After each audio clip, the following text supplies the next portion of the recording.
You are listening to The Wellness Project. I'm your host, Des, and this is episode number 115.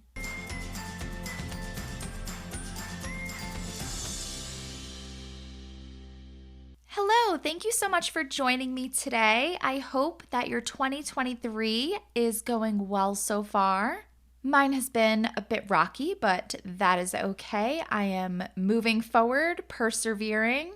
But I hope you are doing well. I hope that your year is off to a great start. I'm really excited about this season. As you know, I'm doing bi weekly episodes, which I wanted to do last season, but I've been very resistant to it because I interview so many amazing people with so many incredible stories, and I hate holding them back from you. I love sharing people's stories. I think they're so valuable. I love speaking with my guests. I learn so much. I enjoy the conversation so much, but I had no choice. I was drowning, I was overwhelmed, and honestly, doing bi weekly episodes right now, I am feeling so much better. And I love being able to put my efforts into other things to share with you. I have some big things planned, so I'm super excited. One of which being my February workshop that I'm running throughout the month of February. If you want to hear more about that, I am going to share about that in the outro after the interview, so stay tuned to hear about that. And if you want to buy a ticket to my month-long self-love workshop, the link is in the show notes. I really hope to see you there. I'm super excited about it. On today's episode, I am speaking with Dr. Emee Vita Estachio about imposter syndrome. I'm so glad that Dr. Emee is here today because imposter syndrome is something that I talk about a lot. It's something that a lot of people struggle with, including myself. I struggle with imposter syndrome quite a bit, and it's something that I'm always trying to overcome. So I'm really looking forward to speaking with Dr. Emee. This is something that she researches. This is something that she studies. This is something that she wrote a book on. So I'm really looking forward to hearing her expertise. If you are somebody that struggles with imposter syndrome, then you definitely don't want to miss this episode. And if you're not quite sure what imposter syndrome is, then definitely listen to this episode because she's going to go over what it is, some of its symptoms, and how you can figure out if you are struggling with imposter syndrome. Help me welcome Dr. Emee. All right, everyone. I am here with Emee. Emee, thank you so much for joining me today. Hi, Des. Thanks for having me. Yeah, absolutely. I am so excited to be speaking with you today because we are speaking about imposter syndrome. Yes, that's right. I'm really excited to have this conversation with you because imposter syndrome is something that a lot of people struggle with, especially in this day and age when we compare ourselves a lot with other people and we feel that we're not good enough, even if we actually are okay and we are competent at what we do.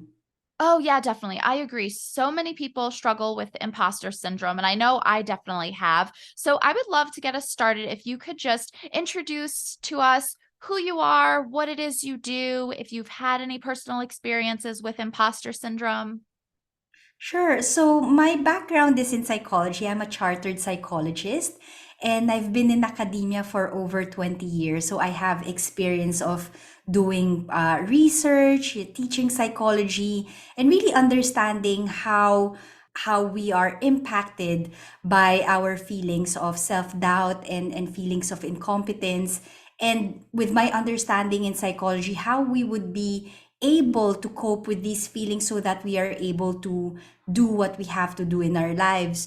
At the moment, I've shifted my careers, which is actually quite exciting because after 20 plus years in academia, I've now moved into the online space where I help other authors write and publish their books on Amazon. But what's interesting is wherever I go, whatever field I move into, I always experience these feelings of coming into a new territory and questioning whether I'm good enough to do this thing, whether or not I'm already qualified or whether I have the skills already. There is always this doubt that maybe people will think that I'm just faking it, or people might find out that I'm a fraud, which actually is not necessarily the case, because when you're putting yourself out there, you need to have the courage and have the ability to actually embrace what you're doing. But yeah, there is always this nagging feeling that, ooh,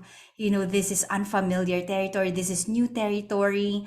Maybe I'm not, I don't deserve to be in that space, or maybe people will think that I'm just a fraud and fooling them, even when you have the competence and the skills to actually help people out. So that's my background. And certainly for, as far as imposter syndrome is concerned, this unshakable feeling, this persistent feeling of self-doubt, incompetence, and inadequacy, it happens in people who are coming into a new space, maybe shifting their careers, maybe they are starting in a new job, or people who are already have these years of experience in their field.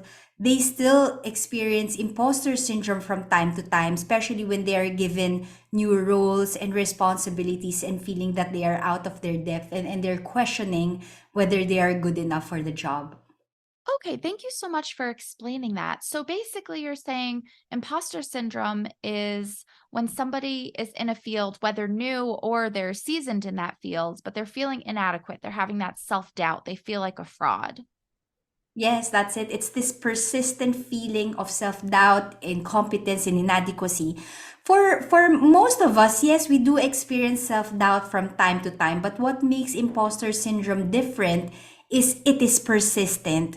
That even if you've shown this track record of competence, you are already being given all of these awards. For example, you are already getting excellent feedback on your work, you still feel as if you're never good enough, and that you are worried that despite all of the praises that you receive, you might still feel as if people are going to find out eventually that you are just faking it, even when the truth is that you are actually you are good at what you do, but you have this nagging feeling that you are not.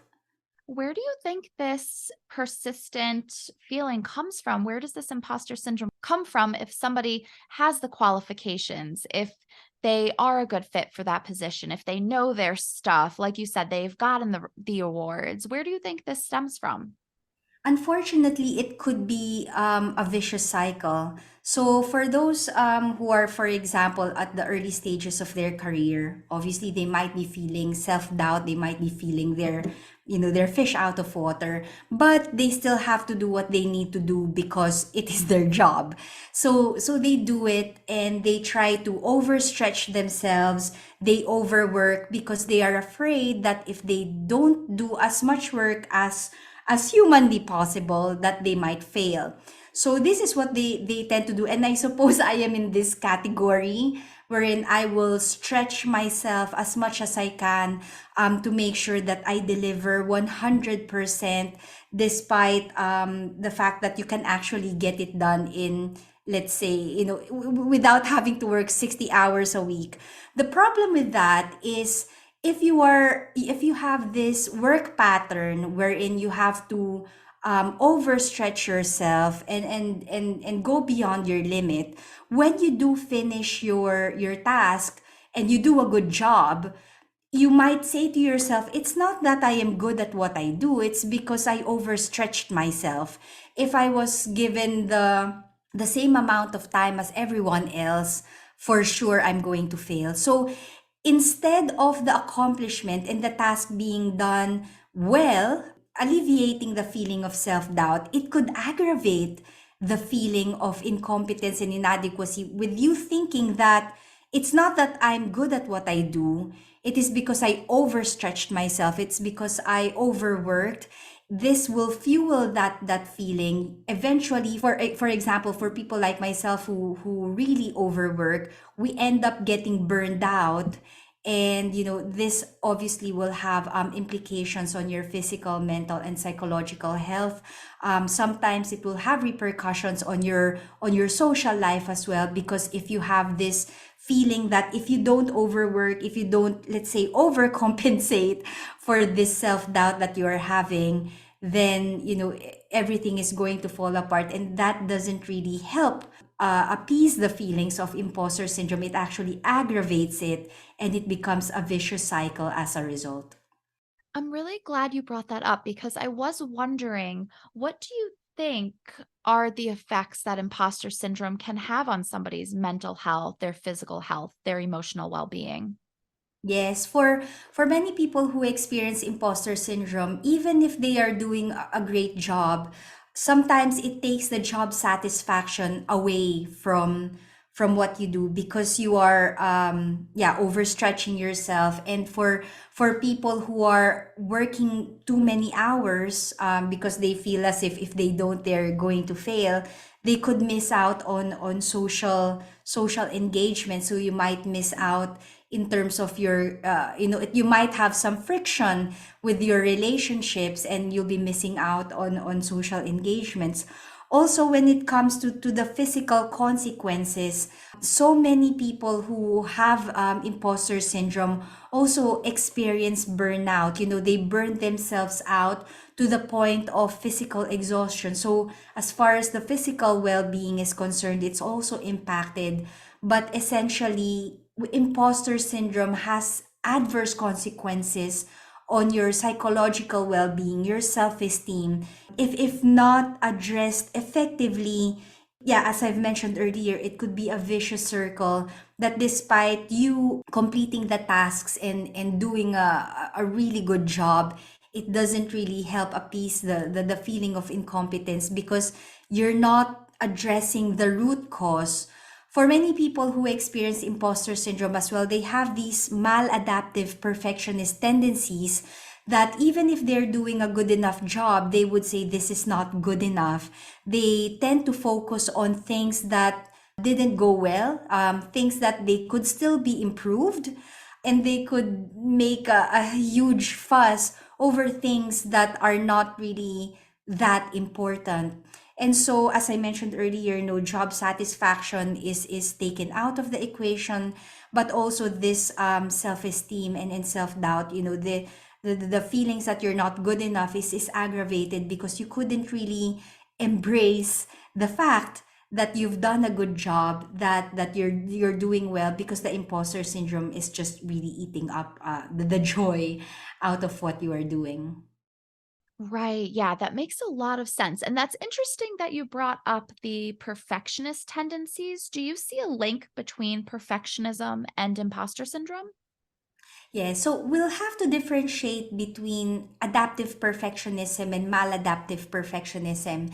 People who are adaptive perfectionists tend to have a growth mindset. What this means is that they will do something, they will review what they have done, and they will look for ways to refine their craft. They can still find satisfaction in what they've done, but recognizing that they can always refine it and make it better. So this is adaptive perfectionist. These are people who want to refine what they do and improve at what they do. So this is associated with having a growth mindset.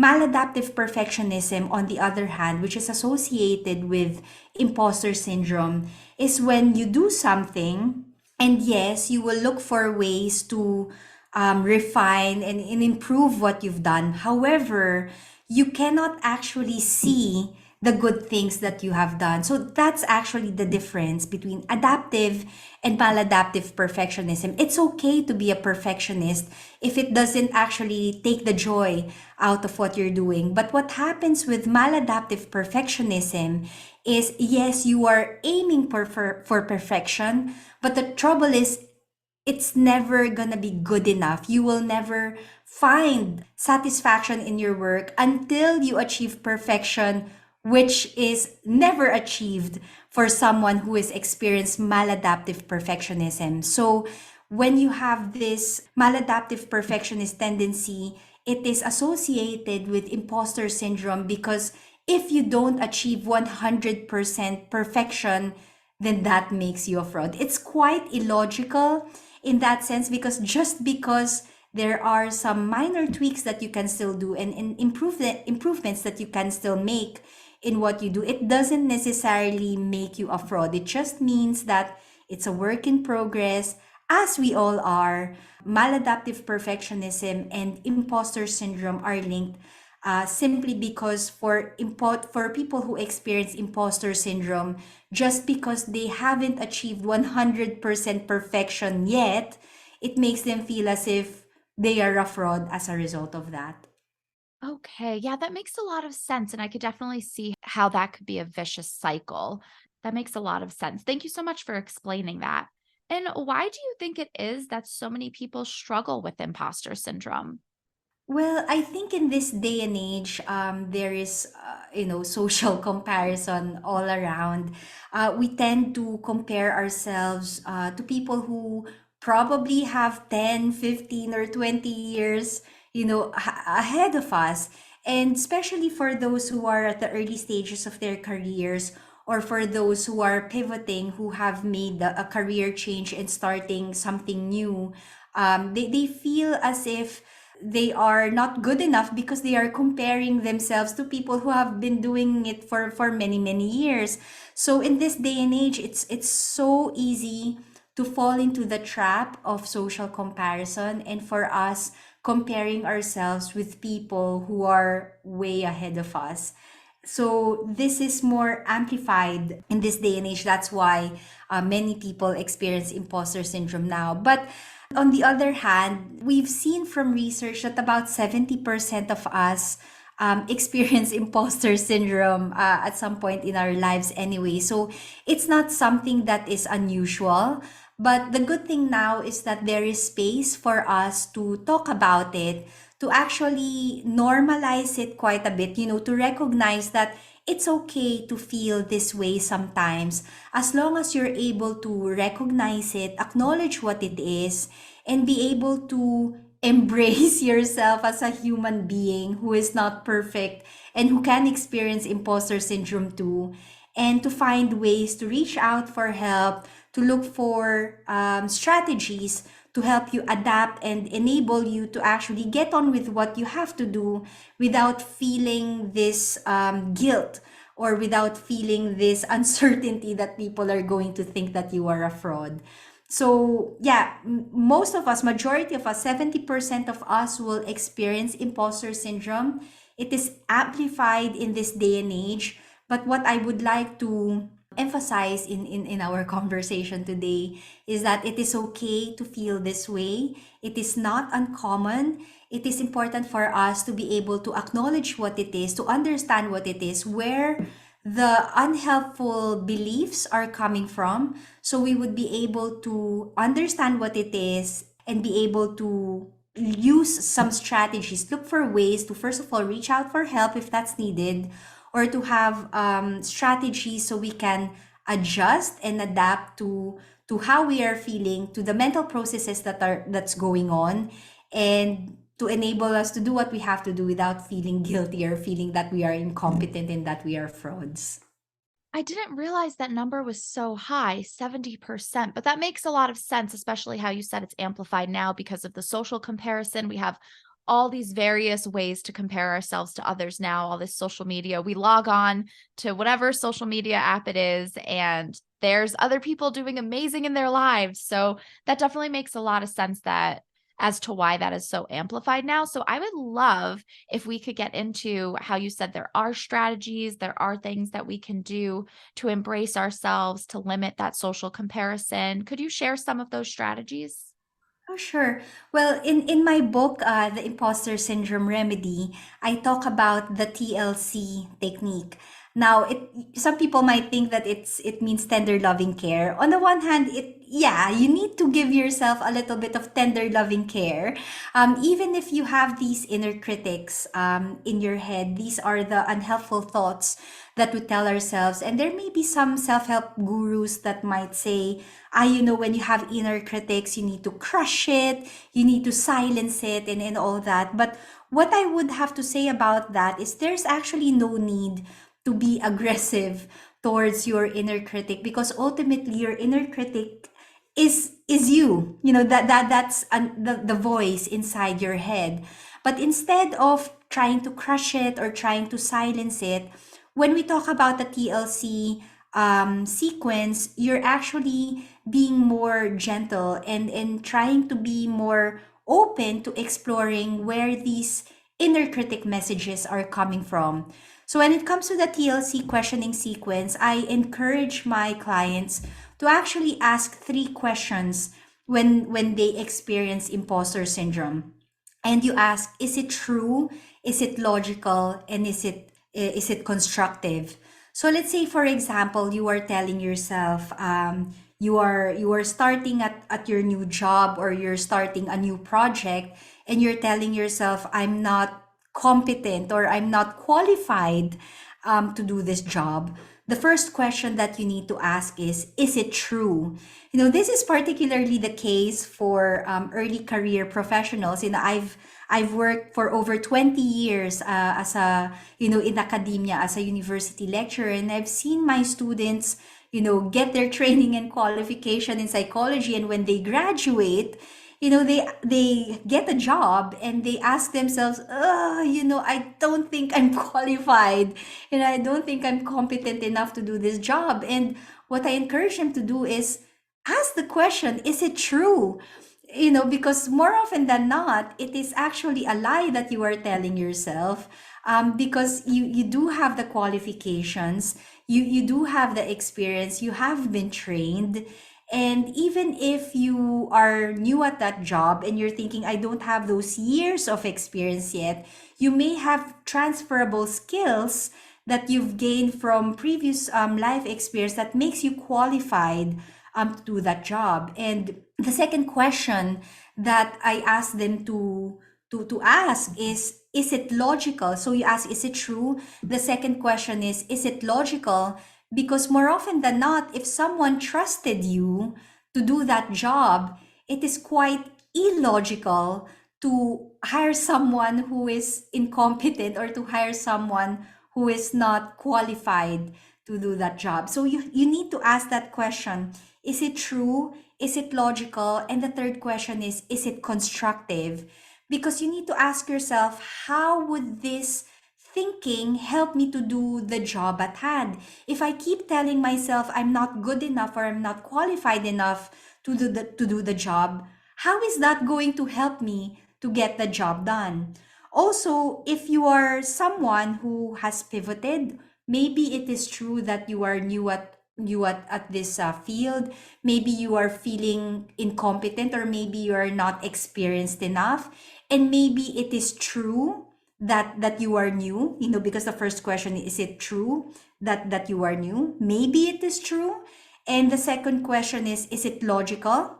More often than not, it is illogical, because just because you are new at something, it doesn't mean that you are a fraud. It just means that you're starting out, right?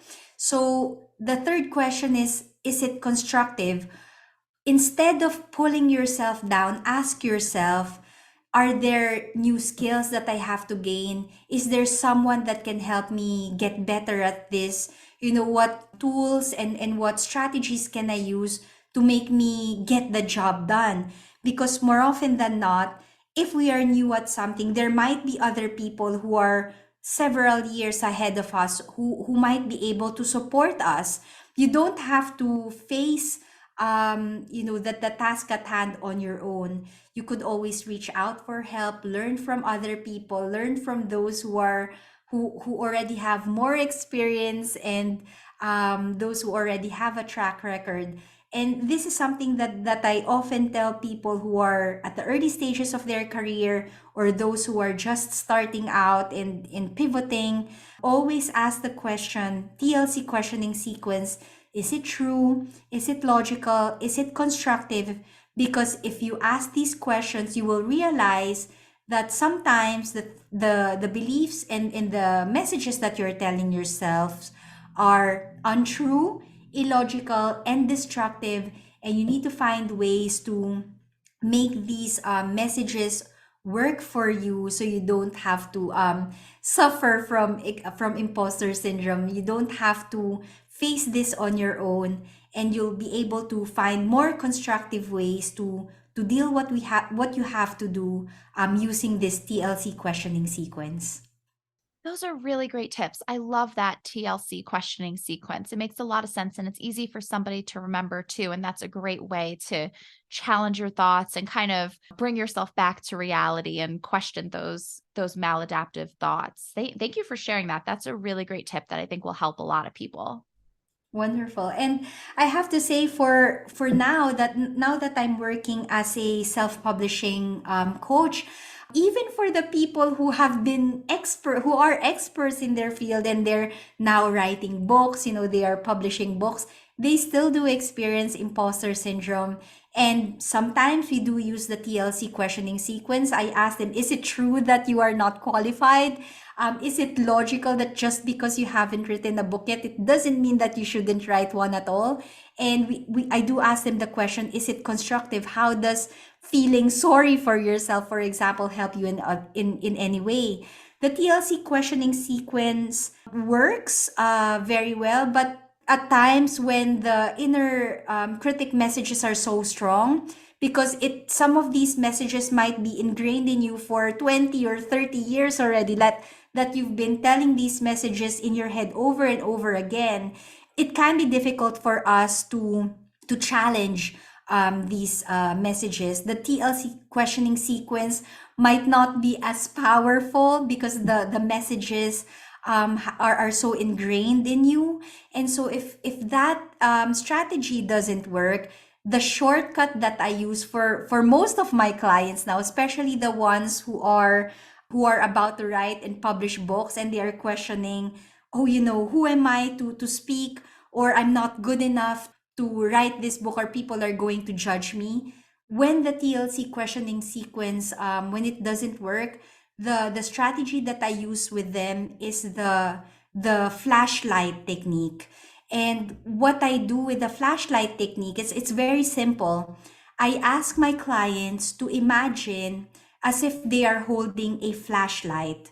And when they are holding their flashlight and they flash the light onto themselves, and they see is this self-doubt and all these bad messages, this negative messages that they tell themselves. When they flash the light onto themselves, that's what they're going to see.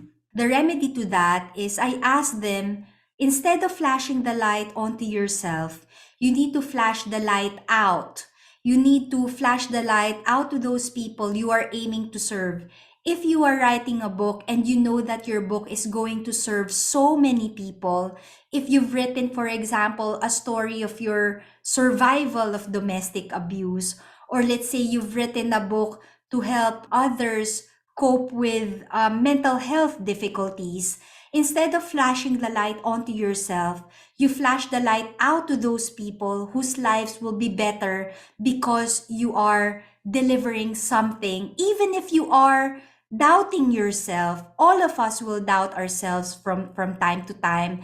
Imposter syndrome will creep in from time to time. But instead of flashing the light onto your self doubt and all these feelings of incompetence, flash the light out. See all of those people whose lives will be better because you are doing what you have to do, even if you are scared, even if you are questioning yourself, even if you're thinking all these unhelpful thoughts in your head. When you see those people whose lives will be better, those people who you will serve, sometimes the imposter syndrome just melts away, because it's not about you anymore.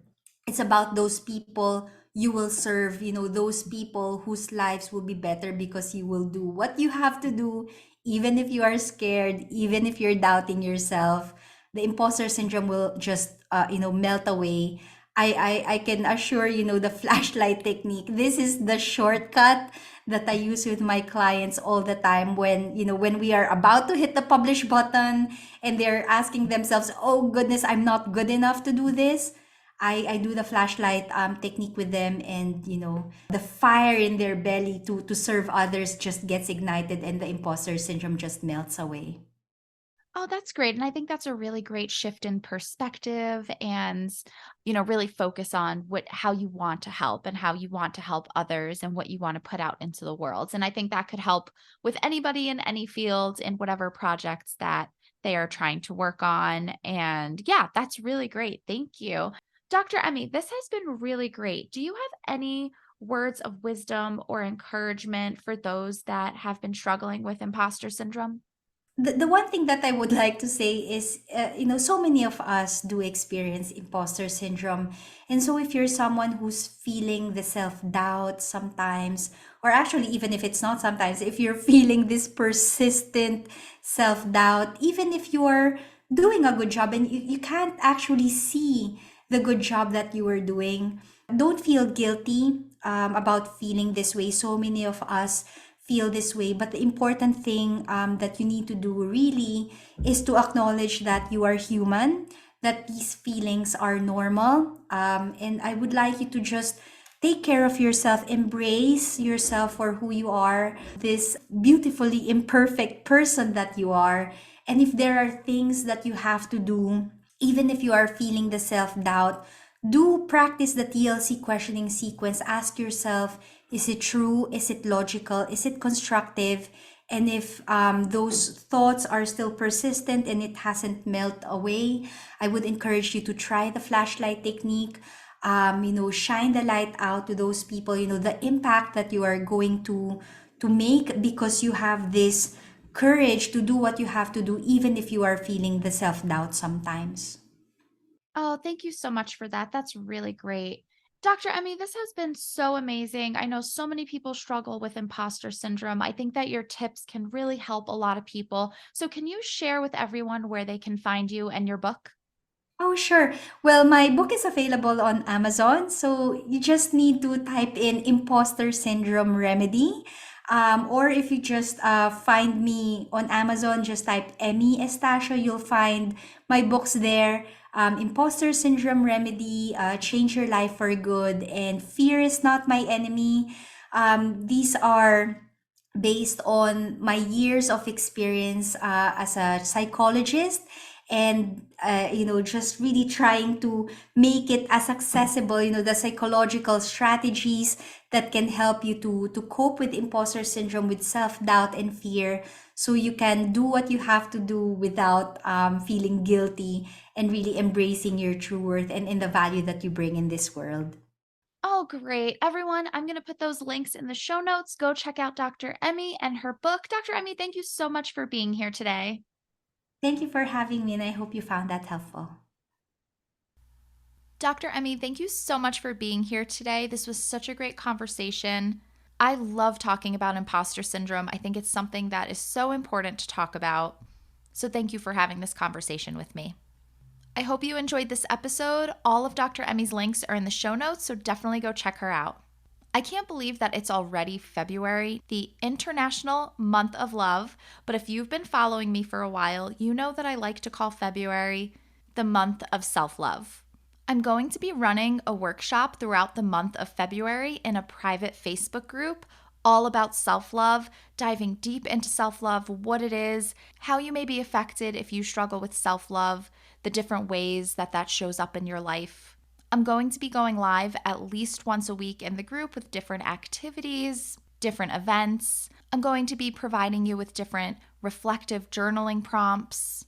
We're going to be diving really deep into self love. So if you're somebody that struggles with self love, self doubt, you have low self esteem, low confidence, then I really hope to see you there. Tickets are just $27 for an entire month of content and access to me daily and multiple live events weekly.